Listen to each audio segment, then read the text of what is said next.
viewers, maglilinis kami sa may gilid ng ano.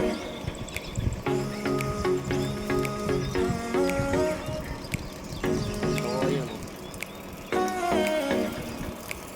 papalalan namin maglinis dito. Punong-puno ng kahoy oh.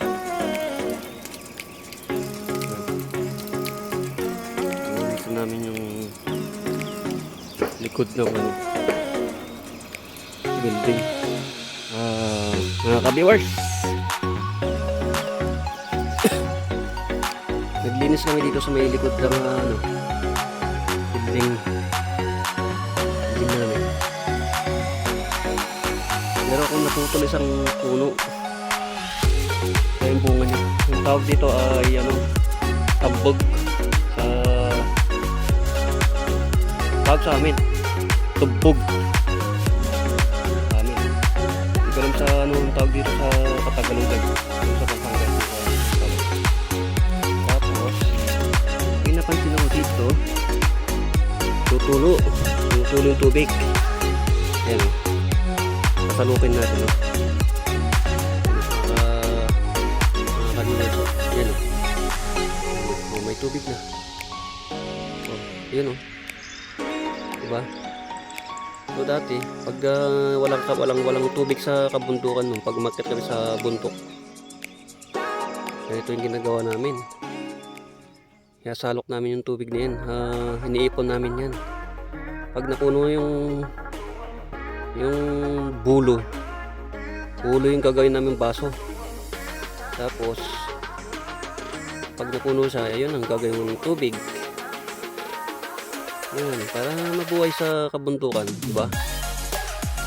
Pero dito sa kapataran, hindi pa alam to. Ayan, lakas ng ano, lakas ng tubig oh. Oh. Diba? Ayan. Pangtawid di, ano to, pangtawid ubaw ba? Pag yung uminom ng tubig, pangtawid di, ano to. Tikman natin.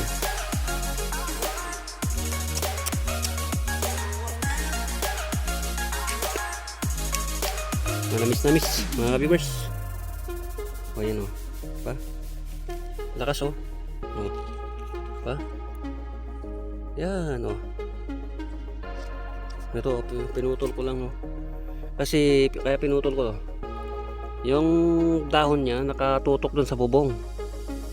Tsaka yung katawan niya baka daanan ng masasamang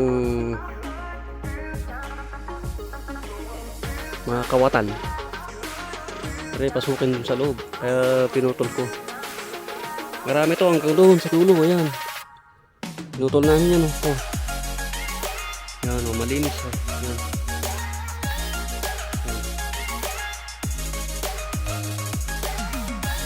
Yan. Yun lang mga viewers. Peace out.